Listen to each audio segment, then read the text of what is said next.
we haven't really talked much about Brock, but I mean that's a good example of Kyle's directness.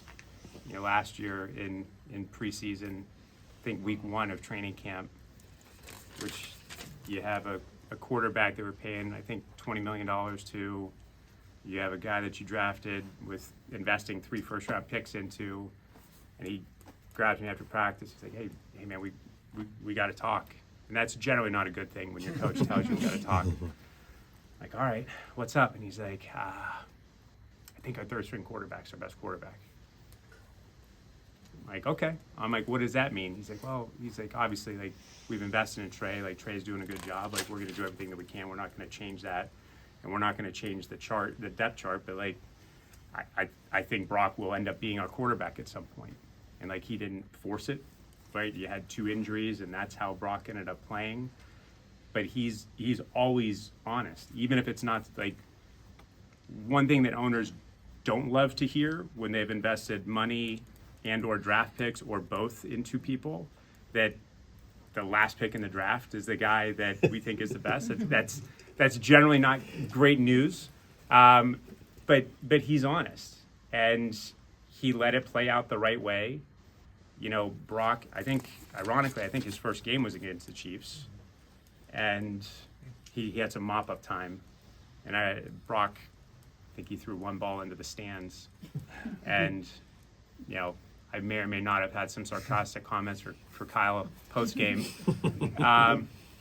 But when Brock took over last year, like, I think we had a calm about us, but there was a sense that, like, nothing catches you by surprise. And again, like, you might not love everything that Kyle tells you, but he's always open and honest, especially in the moment. And he's very clear about that with me. It's like, look, I will tell you exactly what I think of a player, a situation, a coach in the moment, but that might not be how I feel 3 weeks from now. So don't hold me to, this is what I said about somebody in training camp when we're in week 6 of the season. Like, ask me in the moment what you want to ask about whoever, and I'll give you my open and honest opinion. And again, you might not always love what he says, but I've been around enough people in this league to know that you don't always get a straight comment from people in those positions, and Kyle will always shoot you straight. What's been your perspective? What do you remember from the conversations when he brought up the Christian McCaffrey trade and what it would take to bring Christian here? What do you remember? He debuted against the Chiefs, and now looking back on that, when you see how the team is and how he is now, what do you recall? Yeah, he thought it was a lot to give up for a running back, and I think John and I thought it was just the right amount to give up for Christian. And I remember that very vividly, where it's like, look, it's not a pass rusher, it's not a quarterback, but it's a good player, but like, do we want to give up that much? And like, collectively, it was, do you want him to go to LA? Like, do you want this is where we are, right? And I mean, as somebody that plays poker a little bit, like, you don't go all in on 6-jack offsuit, right? When you have pair of jacks or ace king, like, you might not win the hand, but like, that's the time that you want to push your chips into the middle. And I feel like that's where we were with Christian, and we did give up a lot, but I think we have one of the best, if not the best player in the National Football League on our team. And for Kyle, because he cares so much about the overall organization, and you look at us when we draft, when we do things in free agency, it's generally on the defensive side of the ball. Like, we generally do not draft offensive players super high. We're not doing a ton of stuff in free agency for offensive players. It is more that he's focused on the defense because he knows he's going to spend more time on the offense. And I think it was just making sure that he felt comfortable knowing that, like, it might not work, but it's a bet that we're all willing to make. One non-football question. Yeah, one non-football question, please. Do you have any regrets about pouring as much money as you did into the 2022 elections, given that the team kind of got dragged into the perjury investigation involving Anthony Becker? Does anybody have a football question? And you brought up Purdy. What has been your perspective, given that you knew what Kyle thought of him even back then? What has been your perspective of the way he's grown and played here? So my first interaction, not with Brock directly, but we have we always do a great job of trying to bring people's family in before. So we have our opening event, usually in preseason, to have players' families come in. And I make sure every year to talk to them and sort of give them a sense of who the 49ers are and sort of what the organization is. So I walk in, and it was upstairs in this building, Levi's, and two people were sitting there like writing down notes and like so intent on what's going on. And I'm like, whose parents are those? Like, oh, those Brock Purdy's parents. And like in my mind, I'm like, all right, like we invested 3 first-round picks in another quarterback. We have a quarterback that had taken us to a Super Bowl. We're paying him $20 million a year. Like, this is interesting that like these people are this intent on writing down every piece of information and taking this as seriously as possible. I'm like, it's going to be interesting to see how this plays out. And like a week later is when Kyle and I had the conversation. I'm like, okay, let's see how this plays out. And I think that's the fun thing about Brock is, he's a little over a year into his NFL career, right? He's a wonderful young man. He works his tail off. It means the world to him, and it means the world to his family, right? Like they are so tight together. I don't know if you know the story about John and his dad in college. Yeah. Played right? each other in baseball. Played against each other. And John's team was one of the best teams in college baseball. I think they lost 2 games all year, and one of them, Lynch, lost to Brock's dad. Brock's dad pitched against him. He was at the University of Miami. And John didn't remember that it was Brock's dad. One of his teammates brought it up. And, once he found out, he said something to Mr. Purdy. He's like, we have some history together. And Mr. Purdy's like, yeah, I know, I beat you 3-2. And that's how Brock is, right? Like there's a confidence about him that he doesn't run around and, it's not a arrogance and a cockiness, but there's an air of confidence with him. And you can see that with his parents. Like you can see that the moment's not too big for them and that they've raised an amazing young man. Yeah, I know there's Take 2 more. Take 2 more. Is there any crossover when this game happens or around it with Leeds? Any fan engagement, anything? Because I know they play a game the day before against Rotherham. Is there any special cross promotion, cross anything with Leeds? I know we've got some Leeds contingent coming out here, some of the management from Leeds. I don't know. That's actually a good question. I don't know an answer. If there is, I will get you one. But I will actually start working on it and see if we could potentially do a watch party or something there. That'd be really fun. Will that Jed, be you in mentioned, Vegas? you've talked about the roster, you've talked about how special they are.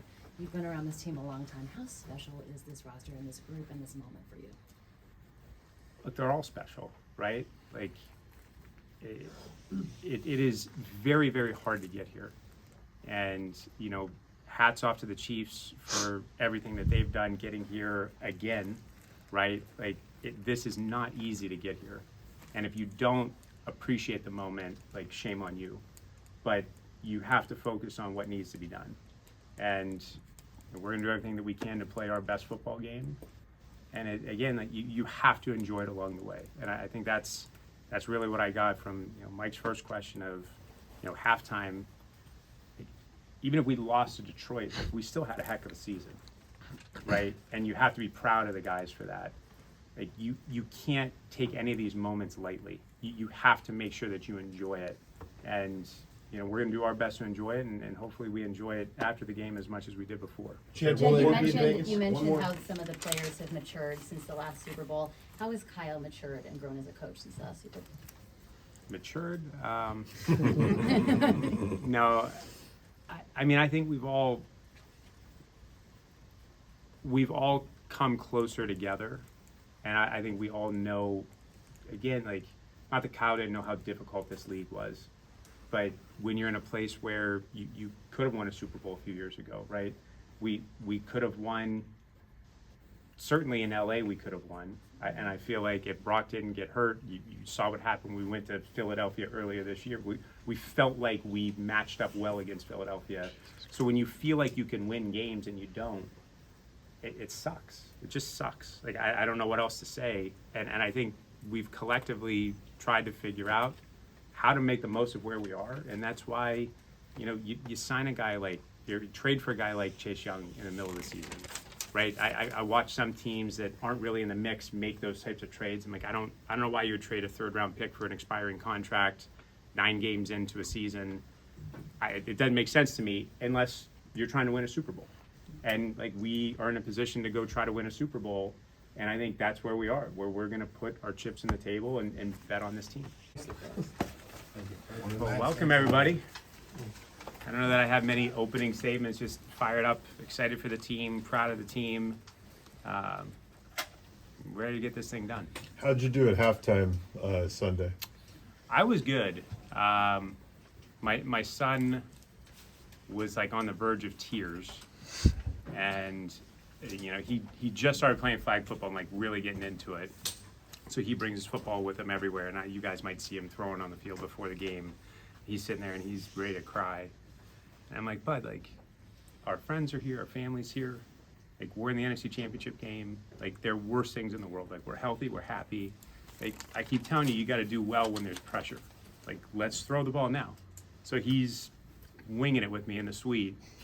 Like, calmed everybody down. It was a good moment. That's cool. Jed, what does it mean to be back in this game? The last 2 haven't gone the way you've wanted to. Look, the worst feeling in the world is losing in the NFC Championship game, right? Like last year, knowing that we had a great game plan, knowing that we thought we could win that game, things sort of go off the rails and you have very little chance. Like that's a hard feeling, right? Like there's nothing worse. Any of the NFC Championship games that we've lost, like that is the worst feeling, where you're that close to getting to the Super Bowl, right? Now we're here. We've been here a few times. A good group, part of this group has been there. They know what it means to go, right? Like, so the shock of going there and having all the lights on you, like it'll be a very different experience for our guys as they're a little bit more mature this time around. And it's a testament to the work that they've put in. And you have no idea what you're going to do when you're facing the best player on the planet, Patrick Mahomes, right? Like they're a great team. Andy Reid, first ballot Hall of Fame head coach. Like it will be the toughest game that we play all season. Like no doubt about it. But we're going to be ready. We're going to make the most of this opportunity. And I believe in our guys, and I think, you know, we can go take care of business. Jed, what do you remember from the last Super Bowl trip, Miami? I mean, like, do you have like a specific, or The like game, there's the the end game? of the game, the fourth quarter. I mean, I remember Nick Bosa getting held on a 3rd and long, and that not getting called. Like it's football, right? Like I mean, I should say this. I haven't talked to anybody with Detroit. Like I feel for them when you're in a situation where you're up and you think you can win a game and make it memorable, and things go the wrong way. And I've been on good sides of that, and I've been on bad sides of that, right? When you're up by 10 points against a team in a Super Bowl, you know, thoughts are going through your head like, wow, like we're gonna have a parade. Like, you know, somebody's going to Disneyland, like this is gonna be awesome. And then you don't. And that's part of playing in the NFL, right? Like I get pretty tense during games. It's because you care so much about what happens. But I personally have next to little, if not zero, effect on what happens in the moment of a game. And that's why, like, Lynch and I laugh about it all the time. He's like, I would much rather play than watch these games up in the suite, because like when you're out there, you can make a play or not make a play, but you know you did it. But when it means that much to you and you can't affect anything, it's a very, very helpless feeling when you're in a suite or you're in the stands and you're watching the game. And that's kind of how it is with that Super Bowl in Miami. It just thought we had it, and then we didn't. Jed, Before you mentioned the- a group of guys that have been here and kind of been through this. How important is it just not knowing how long this window is going to be open to get this done, to get it done this time? I mean, when you talk about windows, like, I just think that that's such a BS concept in this league, because you never know when you're going to have the opportunity to be here, right? Like, you have to make the most of it. Like, you have to celebrate it. And I go back to Bill Walsh's quote in the catch game. You know, we're champions today, but we still have one more to go. Like, you have to have a moment to celebrate. And I mean, like I was laughing with Lynch as an aside. When he played in the Super Bowl, like they played this Sunday. Like I can't possibly imagine what it was like to go from championship game to playing Super Bowl Sunday in a week. Like just the requests that you get, like the craziness that goes on. So I mean, I feel like it's nice when you have that week off to be able to like truly have a victory Monday, right? And like soak it in that you're the champions of your conference. The Chiefs are the champions of theirs. We're the champion of ours. Like you get a moment to actually appreciate that, where most of the time in this league, you have to move on immediately the next day.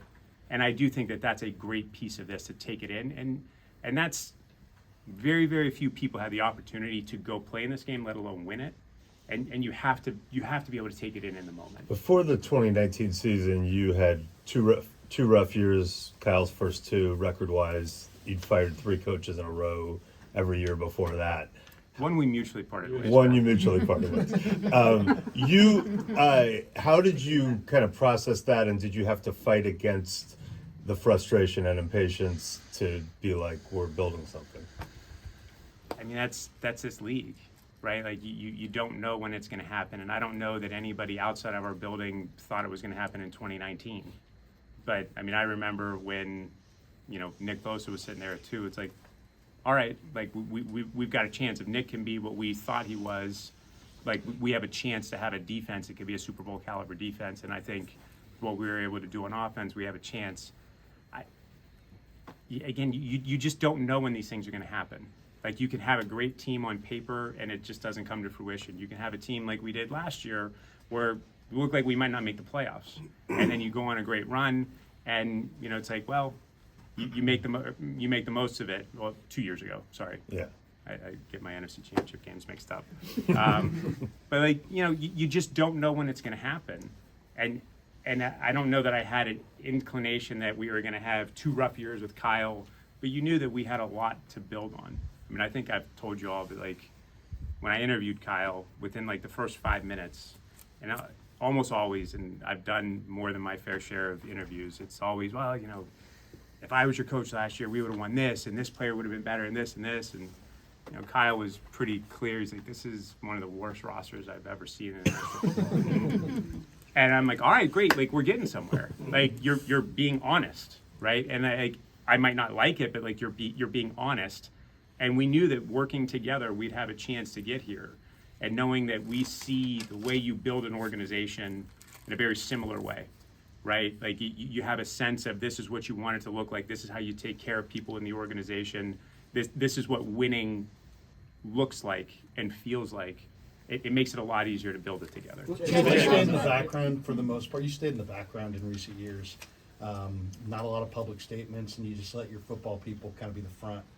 Is that intentional? And what would this ring, the 6th championship, mean for you personally? I mean, I love talking to you guys. Like, I love being here. Like, I wish that I could do this weekly. It would be so much fun for me to do that. I mean, I don't really need to speak, right? Like, our team speaks for itself. And, like, I've said this many times, when you hear from me, it's generally not good, right? Like, it's during a coaching change. It's during a, off-field incident that needs ownership commenting on, right? Like my goal is to build an organization that speaks for itself. And I think we have 2 great leaders of this organization. We've got unbelievable people all around. And like, I would much rather the organization speak for itself than me speak for it. What kind of contingent will you guys be sending? Staff, alumni? Lots of people. I don't know. It's still ongoing, but there's a lot of people. We're going to make sure that all staff and interns and everybody, they get to go, and we're doing multiple team charters that are going. I mean, I couldn't tell you all the details off the top of my head, but there's a lot of alumni that are going, and like people are fired up. Jed, how does Jed, this year- perception-wise, if you guys win, Kyle will be one of the all-time great coaches. If you guys lose, he'll be can't win the big one. Perception based on how this game turns out. How will your perception of him change I love Kyle. one way or Like, the I other? mean, Kyle, it would be hard for me to say that I enjoy working with anybody more than I enjoy working with Kyle. I think Kyle's a phenomenal coach. I think he's done a phenomenal job with our club. I mean, I don't really care what the outside perception is. It is very, very difficult to make the playoffs. It's very difficult to get to a championship game. It's very difficult to win a championship game. It's more difficult to get to this game. And I think Kyle's results more than speak for themselves.